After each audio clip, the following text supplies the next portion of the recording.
സുവർണരേഖ എന്നാൽ സ്വർണത്തിന്റെ നീരൊഴുക്ക് എന്നാണ് അർത്ഥം. ജാർഖണ്ഡ്, വെസ്റ്റ് ബംഗാൾ, ഒഡീഷ എന്നീ സംസ്ഥാനങ്ങളിലൂടെ ഒഴുകുന്ന ഒരു നദിയാണ് സുവർണരേഖ.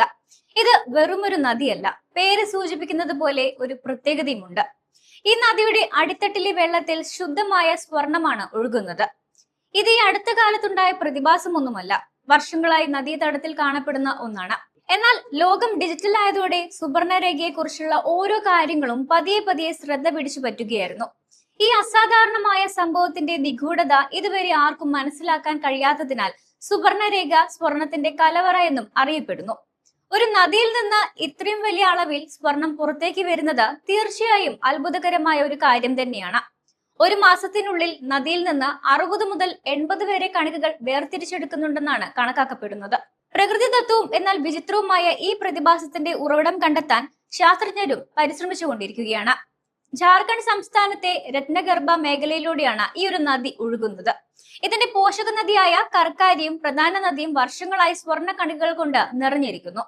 474 കിലോമീറ്റർ നീളമുള്ള ഈ നദി ജാർഖണ്ഡിലെ റാഞ്ചിക്ക് സമീപമുള്ള നാഗ്ഡി ഗ്രാമത്തിലെ റാണി ചുവാനിൽ നിന്നാണ് ആരംഭിക്കുന്നത്.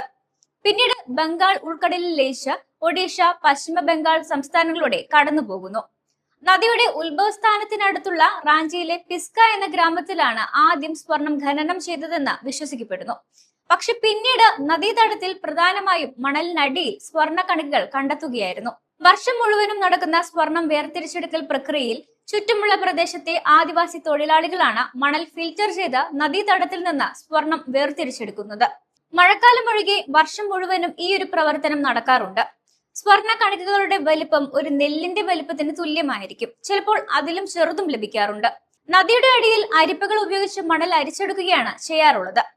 തമാർ, സരന്ത മേഖലകളിൽ തലമുറകളായി ഈ ജോലി ചെയ്തു വരുന്നവരുണ്ട്.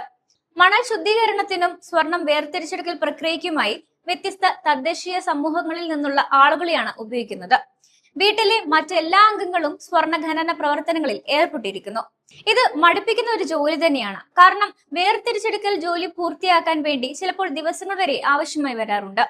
നദീതടത്തിൽ നിന്ന് സ്വർണത്തിന്റെ കണികകൾ പുറത്തെടുക്കുന്നത് വളരെയധികം ക്ഷമ ആവശ്യമുള്ളതും ദിവസം മുഴുവൻ നീണ്ടു നിൽക്കുന്നതുമായ തിരക്കേറിയ ഒരു പ്രക്രിയയാണ്. ഒരിക്കൽ ഫിൽറ്റർ ചെയ്ത ശേഷം ആഭരണങ്ങൾ തയ്യാറാക്കുന്നതിന് വേണ്ടി കൂടുതൽ മിനുക്കുപണികൾക്കായി സ്വർണ്ണ പണിക്കാർക്ക് ഈ കണികകൾ കൈമാറുന്നു.